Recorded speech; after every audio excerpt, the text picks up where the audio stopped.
Puji Tuhan, haleluya, shalom, selamat malam Bapak Ibu Saudara yang saya kasih di dalam Tuhan Yesus Kristus. Malam hari ini kita kembali ada di hari Jumat. Kalau kemarin saya sudah tulis di WA GPDI grup Jemaat bahwa tanggal 4 Desember ini Majelis Pusat GPDI menyerukan untuk semua warga GPDI di seluruh tanah air Indonesia ini serempak untuk berdoa dan berpuasa bagi bangsa. Apalagi tanggal 9 mau ada pilkada serempak juga. Dan kalau kita lihat situasi hari-hari ini, memang kita harus menjadi orang yang mau berdiri berdoa bagi bangsa. Untuk itu, sebelum saya sampaikan firman, mari kita mau berdoa bersama. Terima kasih Tuhan buat lawatan, pimpinan, dan pertolongan-Mu di sepanjang hari ini. Malam ini kami mau menaikkan doa sepakat bersama jemaat-Mu di jam yang sama. Untuk itu kami mau dengar firman-Mu terlebih dulu. Urapi hamba-Mu supaya firman ini menjadi kekuatan dan dasar kami dalam berdoa. Dalam nama Tuhan Yesus Kristus kami sambut firman-Mu. Tuhan urapi, Tuhan berkati. Amin. Puji Tuhan.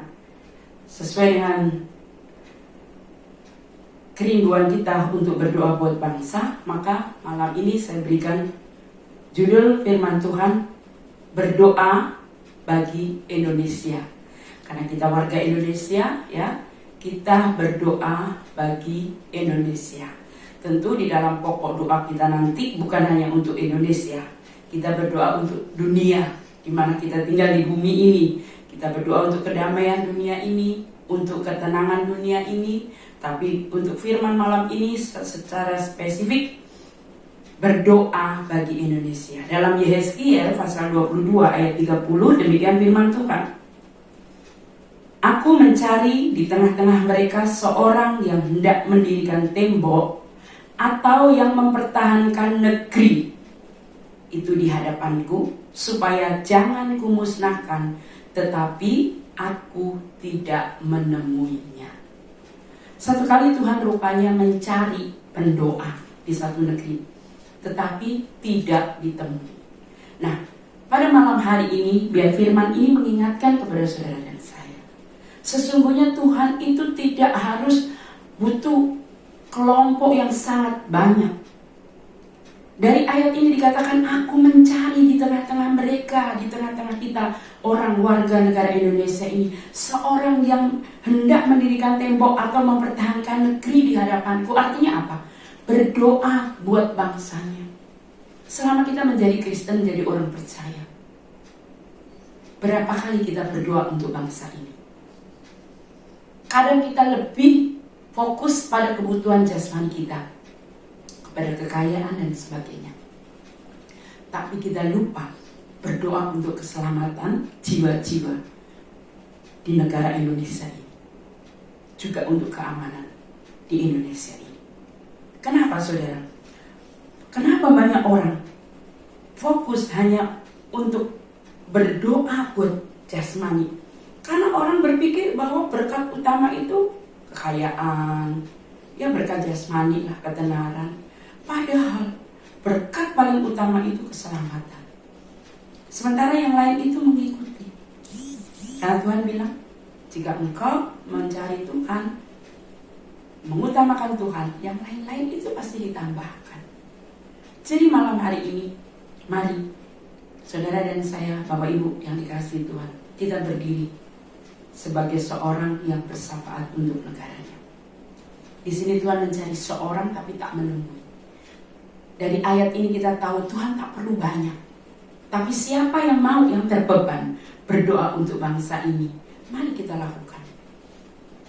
Kita mau berdoa untuk bangsa ini. Kalau saya kembali mengingatkan di dalam 1 Timotius 2 ayat 1, Tuhan bilang apa? Berdoalah untuk semua orang. Di bangsa ini, ya, semua yang ada di Indonesia ini.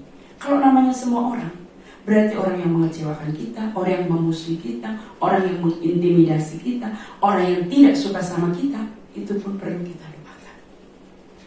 Karena kita tidak tahu kapan Tuhan bekerja sehingga orang itu diselamatkan. Tuhan tidak menyuruh kita mendoakan orang yang kita sayangi, yang kita kasih saja, tapi justru orang yang mungkin melukai kita. Kan Yesus bilang, doakan dan berkati musuhmu. Jadi bukan hanya kawan, sahabat, teman, tapi semua orang yang ada di negeri ini kita perlu doakan. Dan di dalam 1 Timotius 2 ayat yang kedua itu, doakan juga untuk raja-raja, pembesar. Kita punya presiden. Kewajiban anak Tuhan adalah berdoa untuk presiden. Jadi kalau kita di ibadah doa Jumat selalu, kenapa sih selalu kita mendoakan presiden kita? Tuhan yang menghendaki kita berdiri jadi orang yang di tengah-tengah, jadi perantara antara manusia dan Tuhan, membawa doa, bersyafaat. Ya, kita berdoa untuk pembesar, untuk presiden. Dan di sini juga dikatakan ayatnya yang keempat, Tuhan menghendaki supaya semua orang diselamatkan dan memperoleh pengetahuan akan kebenaran. Yang penting kita berdoa. Tuhan mau ketika kita berdoa, mujizat terjadi. Apa itu? Yaitu mereka tahu kebenaran dan mereka diselamatkan. Kita tahu kebenaran hanya ada di dalam Tuhan Yesus Kristus. Dan kalau kita buka di dalam Yeskiel lagi ya, Yeskiel pasal yang ke-33 ayat 11. Katakanlah kepada mereka, demi aku yang hidup, demikianlah firman Tuhan Allah, aku tidak berkenan kepada kematian orang fasik, melainkan aku berkenan kepada pertobatan orang fasik itu dari kelakuannya, supaya ia hidup. Bertobatlah, bertobatlah dari hidupmu yang jahat itu. Mengapakah kamu akan mati, hei kaum Israel? Saudara, ini juga ditujukan kepada bangsa ini. Tuhan mau pertobatan. Tuhan tidak menginginkan kematian orang fasik. Tuhan itu sayang kepada semua orang. Mau dia jahat, mau dia pembunuh, pembantai sekalipun, Tuhan mau mereka selamat. Tuhan bilang, aku gak berkenan kalau dia mati dalam kefasikannya. Aku mau semua orang itu bertobat. Dibuktikan itu dengan Yesus datang ke dunia. Itu bukti bahwa Tuhan itu maunya saudara, saya, kita semua, seluruh negeri ini, bangsa ini diselamatkan. Untuk itu sebelum mereka selamat, bertobat. Nah, untuk pertobatan itu kita gak bisa buat banyak, saudara. Tapi kita bisa lakukan satu, berdiri, berdoa untuk bangsamu. Apa itu artinya? Doakan mereka. Kalau kita dengar berita kekerasan, entah itu dilandasi atas kebencian, entah itu mengatasnamakan kepercayaan, apapun itu, bawa dalam doa. Tuhan gak suka orang yang sedang melakukan seperti itu mati, karena pasti masuk neraka. Tuhan berkenan kematian orang yang benar. Tuhan gak suka kematian orang fasik. Tuhan mau orang yang fasik itu bertobat. Jadi hati Tuhan itu untuk keselamatan bangsa Indonesia ini, juga keselamatan jiwa-jiwa yang ada di Indonesia ini, apalagi seluruh dunia ya. Kalau saya loncat ke Mazmur 106 ayat 23, maka ia mengatakan hendak memusnahkan mereka kalau Musa orang pilihannya tidak mengetengahi di hadapannya untuk menyurutkan amarahnya sehingga tidak memusnahkan mereka. Berapa kali Tuhan mau menghukum bangsa Israel, tetapi Musa berdiri menyampaikan doa kepada Tuhan sehingga surut amarah Tuhan. Bahkan ketika bangsa Israel ini, bangsa yang sudah diselamatkan oleh Tuhan, yang disayang Tuhan, dibebaskan dari perbudakan Mesir, di tengah jalan dia bikin apa? Patung. emas dan disembah-sembah. Tuhan marah. Tuhan menghukum mereka. Tapi Tuhan, Musa, dia masih memintakan ampun bangsa ini kepada Tuhan. Bahkan Musa, dia secara tegas berkata kepada Tuhan di dalam Keluaran 32 ayat 32, tetapi sekarang kiranya Engkau mengampuni dosa mereka itu, dan jika tidak, hapuskanlah kiranya namaku dari dalam kitab kehidupan yang telah Kau tulis. Kenapa Musa sampai berani bilang, Tuhan, ampuni bangsa ini, kalau tidak saya pun hapus aja nama saya di dalam kitab kehidupan yang Tuhan sudah tulis. Karena Tuhan tahu, karena Musa tahu Tuhan itu sangat menginginkan keselamatan umatnya. Tuhan mau semua orang selamat. Tuhan menciptakan surga itu untuk manusia. Itulah sebabnya Musa tahu gak mungkin Tuhan coret nama Musa, karena Musa tidak berbuat dosa.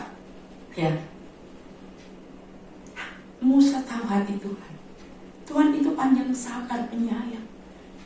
Memang seringkali kita dengar Tuhan murka, tapi itu kan kalau manusia itu tidak mau bertobat, ya, keras kepala, murka.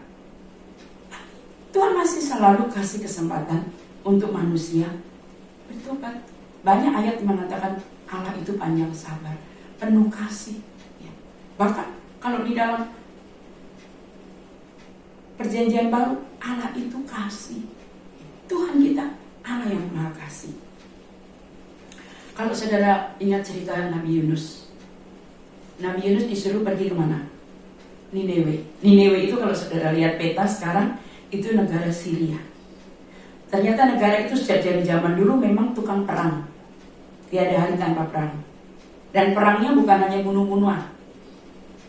Mereka sanggup membantai siapapun orang yang ditemui. Itu sampai sekarang. Nah, Yunus melihat itu. Tukang makan orang di dalam kitab Nabi Yunus dikatakan. Terus Tuhan tiba-tiba bilang, Yunus, kamu pergi ke sana. Sampaikan firman ini supaya mereka bertobat. Karena kalau tidak, aku akan musnahkan. Yunus cemburu. Wah, nanti kalau mereka bertobat, enak bener ya. Orang sejahat itu bertobat. Lalu Tuhan ampuni. Makanya Yunus menyimpang. Tidak mau pergi ke Niniwe. Tapi, apa kata Tuhan kepada Yunus? Tuhan bilang dalam Yunus 4 ayat 11, bagaimana tidak, aku sayang kepada Niniwe, kota yang besar itu, yang berpenduduk lebih dari 120.000 orang, yang semuanya tidak tahu membedakan tangan kanan dan tangan kiri, dengan ternaknya yang banyak.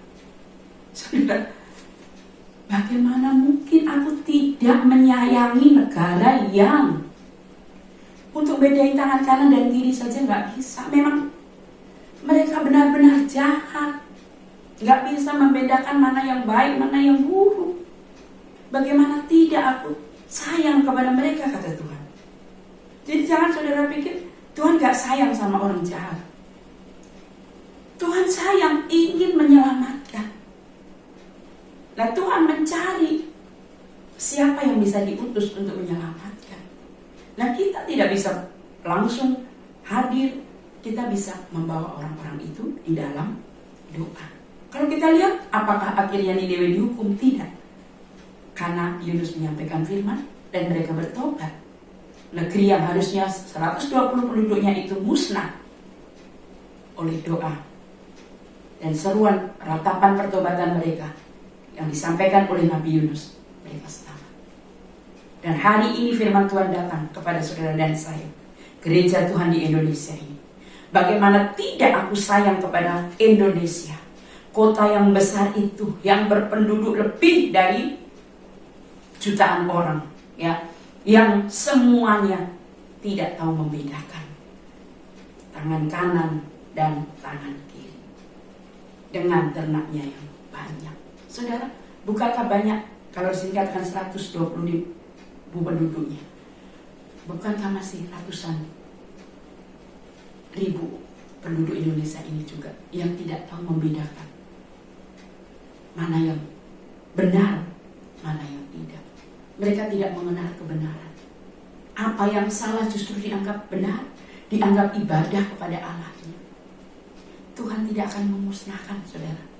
Tuhan mengasihi, Tuhan mengampuni kalau mereka bertobat. Nah, itu ada di tangan gereja Tuhan. Bagaimana kita mau berdoa untuk mereka supaya mereka bertobat. Kalau tadi saya katakan berkat paling rendah itu kekayaan, berkat paling tinggi itu adalah keselamatan.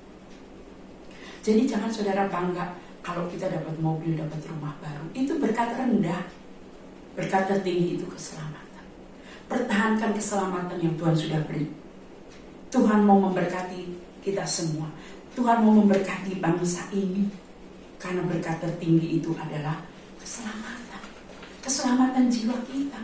Tuhan bukan hanya menjamin keselamatan kita nanti ketika mati masuk surga. Tapi di dunia ini pun Tuhan sanggup memberikan keselamatannya. Gereja adalah penjaga bangsa. Umat Tuhan adalah penjaga bangsa. Saudara dan saya malam ini berdiri sebagai pengawal negeri, penjaga bangsa. Harus terus berdoa. Karena berdoa itu artinya berjaga untuk negeri ini. Yesaya 29 ayat 7 dikatakan, usahakanlah kesejahteraan kota di mana aku buang.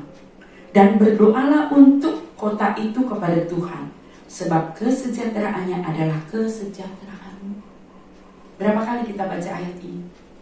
Usahakanlah kesejahteraan kotamu, kemana kamu, aku, dimanapun kita tinggal. Mari kita mau berdoa untuk keselamatan kota kita.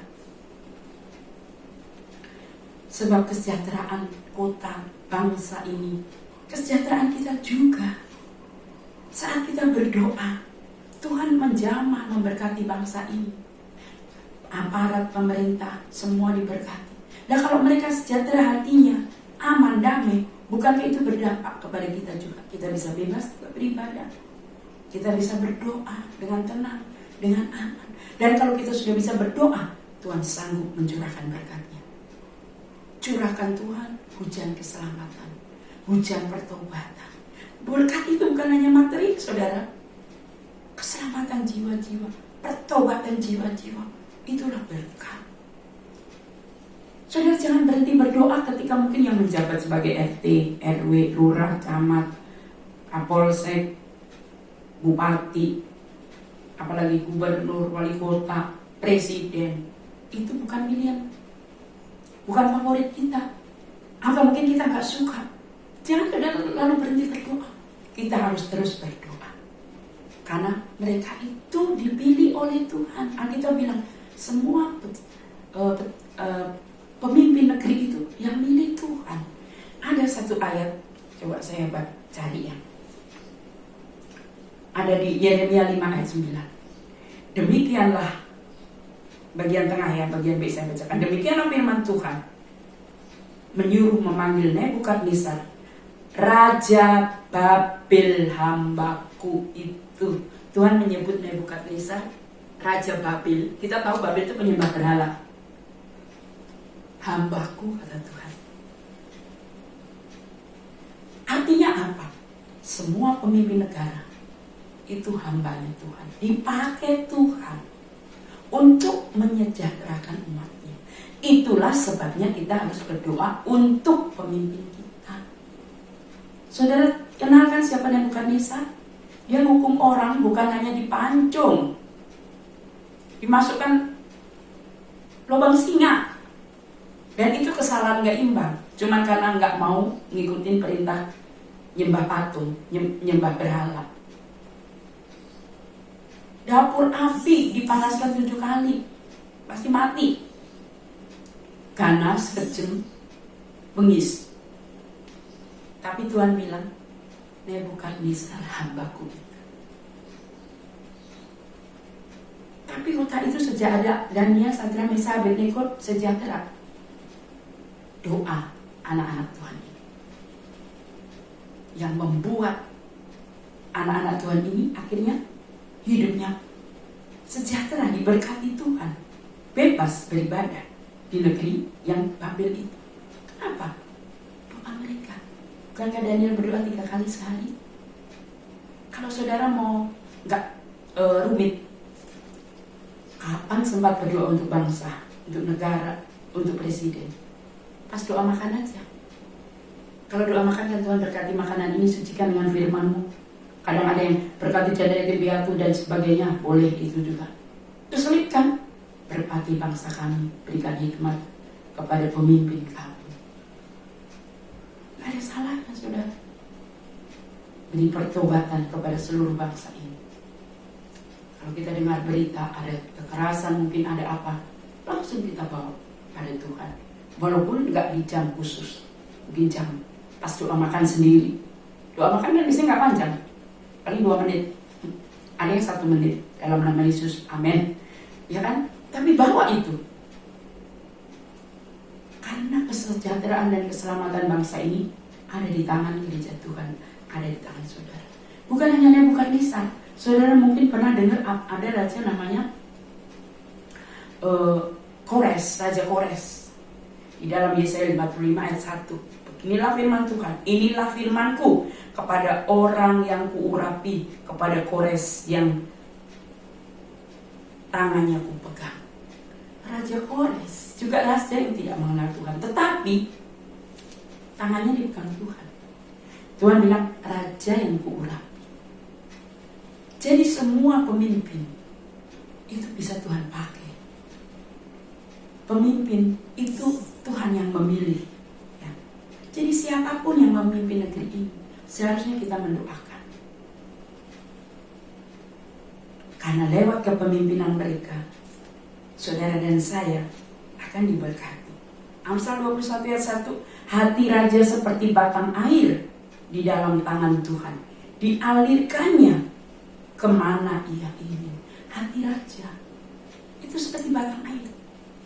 Coba raja, dia mau ngomong apa aja terlaksana kan? Dia perintahkan apa saja. Nah kalau hati raja itu digenggam oleh Tuhan, Tuhan tinggal perintahkan apa yang baik-baik itu kepada gereja Tuhan, kepada umat Tuhan. Dan mustahil. Kalau sekarang aja kita ibadah susah. Dulu kita berdoa supaya kita punya tempat ibadah gitu kan, semua gereja-gereja berlomba-lomba bangun gereja cari izin. Sekarang udah ada gedung gak bisa ibadah, ya kan? Peraturan bisa berubah-ubah. Kita nggak tahu ke depan bagaimana. Tapi kita berdoa untuk bangsa, berdoa untuk pemimpin kita, supaya semuanya adalah untuk kesejahteraan umat Tuhan. Yang penting Allah yang kita sembah, bukan siapa rajanya, jahat atau baik. Siapa pemimpinnya, jahat atau baik, itu gak terlalu penting. Yang penting adalah siapa Allah yang kita sembah, karena dialah yang memberkati bangsa ini. 2 Tawarik 7 ayat 14. Dan umatku yang atasnya namaku disebut merendahkan diri, berdoa dan mencari wajahku, lalu berbalik dari jalan-jalan yang jahat, maka aku akan mendengar dari surga dan mengampuni dosa mereka serta memulihkan negeri ini. Saudara, sebab itu mari umatku, kata Tuhan, berarti saudara dan saya, yang atasnya namaku disebut, nama Tuhan kita Yesus Kristus. Kita berdoa buat bangsa ini, merendahkan diri, berdoa, berpuasa, apalagi mencari wajah Tuhan, berbalik dari jalan-jalan yang jahat. Maka dikatakan apa? Tuhan mendengar, Tuhan mengampuni bangsa ini, bahkan Tuhan akan memulihkan negeri ini. Sesuatu yang mustahil. Hari-hari ini kita lihat banyak masalah, persoalan di negeri ini, baik yang terungkap maupun yang tidak. Tapi satu hal yang dapat kita lakukan, berdoa untuk negeri ini. Saya sudah menyaksikan dengan kepala sendiri. Ketika saya pergi ke Korea, itu di satu gereja. Kita pergi ke dua gereja yang menjamu kami itu. 3 hari dijamu di gereja yang ada di Sangju, dan 3 hari kemudian dijamu di gereja yang ada di Seoul, namanya Manmi, yang jemaatnya bukan hanya 1.000, ratusan ribu, saudara. Rahasianya apa? Doa. Saya melihat oma-oma, anak-anak doa bukan 1 jam. Jadi gereja itu buka 24 jam. Entah bagaimana cara mereka mengatur jadwal itu ya, rapi, teratur. Jadi 1 jam ganti orang, 1 jam ganti orang, 24. Dan itu gak pernah sedikit, penuh terus, penuh. Kami sempat ikut sampai jam 2 pagi.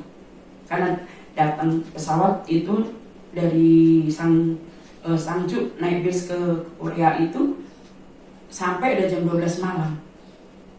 Kita dijamu makan di jam 12 malam, jamuan makan melayaninya kayak siang hari karena rupanya mereka siang malam berdoa. Terus ikut doa 1 jam. Luar biasa saudara. Dan saudara mau tahu, Korea itu negara miskin, lebih miskin dari Indonesia. Sangat amat miskin karena mereka punya bukti-bukti, punya data-data yang ditunjukkan, dan selama kami pergi kan pemandu wisata selalu memberitahu. Apalagi setelah Korea Utara perang, wah tambah kacau lagi. Terus memisahkan diri. Tapi Korea Selatan itu disebut Yerusalem yang di timur. Kenapa? Sejak di Korea ini ada umat Tuhan yang bertobat ya, yang mencari Tuhan, mereka berdoa. Dan ketika mereka berdoa, yaitu gereja-gereja itu bukan sekedar ibadah, tapi berdoa. Doanya luar biasa. Memang betul, bukan cerita. Mereka kalau bicara soal doa, itu luar biasa. Gak ada namanya ngantuk, gak ada namanya sambil main HP, sambil mengambil air minum, gak ada. Berdoa sangat amat sungguh-sungguh kalau mereka berdoa.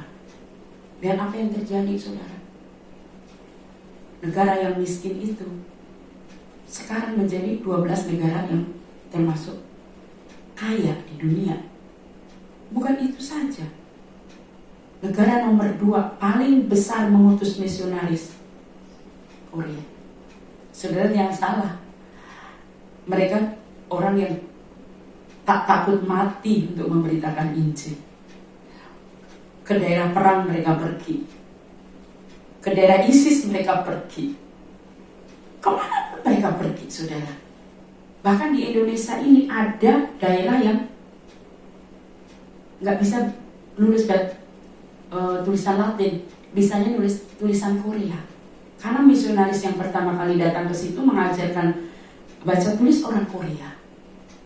Yang mau saya ceritakan adalah kenapa bangsa itu bisa berubah drastis. Ya, bahkan saudara, film Korea itu sebetulnya nggak menarik. Lebih menarik sinetron Indonesia. Saya baru nyoba lihat film Korea itu setelah pulang dari Korea, pengen tahu kayak apa sih filmnya. Emang nggak menarik. Ceritanya paling opa Gangnam Style, Incheon, cuman itu. Bandara, ada kereta, kayak gitu. Tapi kok filmnya mendunia, membuat negara itu kaya. Itu karena campur tangan Tuhan. Soal nyanyi, Indonesia jauh lebih hebat kemana-mana. Tapi kok Korea bisa terkenal gitu. Cuman orang bikin YouTube, Oppa Gangnam Style itu terkenal di seluruh dunia. Saatnya Tuhan mengangkat. Tapi Korea Utara beda, miskin sampai hari ini. Nah, ini hanya satu contoh. Nah, negara yang miskin jadi negara yang diberkati karena mengenal Tuhan. Karena sesungguhnya negara tanpa Tuhan itu kering. Tapi negara bersama Tuhan, dia akan menjadi negara yang diberkati. Bangsa kita ini ada Tuhan saudara. Pasti bangsa ini akan lebih diberkati dibandingkan bangsa lain. Satu kali pasti itu akan terjadi. Kalau dulu Cina itu komunis kan, sekarang mereka mengenal Tuhan, coba diberkati luar biasa. Setiap bangsa yang mengenal Tuhan, mereka akan diangkat, mereka akan jadi sejahtera, aman. Jadi saudaraku yang saya kasih dalam Tuhan, mari kita juga berdoa untuk bangsa ini. Israel yang dibuang jadi budak aja, mereka diberkati. Kenapa? Karena doa. Demikian apalagi kita punya negara yang begitu subur, makmur, gemalapah, rojinawi, ya, beraneka ragam, kebudayaan, makanan, semuanya. Itu berkat Tuhan. Jangan bosan berdoa untuk bangsa ini. Sebagaimana yang diserukan, doakan pemerintahan, doakan pemilu, pilkada, doakan supaya aman, tertib. Juga dari virus corona ini ke depan kita nggak tahu bagaimana. Berdoa. Mari kita berdoa sebelum kita naikkan doa syafaat kita. Terima kasih Tuhan buat kebaikan-Mu yang malam ini memberikan kami kesempatan untuk mendengar firman-Mu. Firman-Mu sudah dibicarakan, dibentangkan supaya kami berdoa untuk bangsa ini. Kami berdiri sebagai pendoa syafaat, berdoa untuk pemerintahan kami, berdoa untuk bangsa ini. Karena kami terlalu yakin dan percaya Tuhan mengasihi bangsa Indonesia ini. Sebab itu Tuhan, biarlah Engkau mau pakai kami umat-Mu untuk tidak putus berhenti berdoa untuk keamanan bangsa kami. Pemilu pilkada tanggal 9 Desember kami serahkan kepadamu. Keamanan negara kami serahkan kepadamu. Juga presiden kami serahkan kepadamu. Di musim corona ini juga Tuhan jaga lindungi kami semua. Beri hikmat bijaksana kepada seluruh petugas yang ada di rumah sakit, petugas kesehatan, juga aparat pemerintahan, puskesmas yang ada, semuanya Tuhan berkati, supaya lewat mereka semua kami umat-Mu juga sejahtera. Dalam nama Yesus kami berdoa. Amin.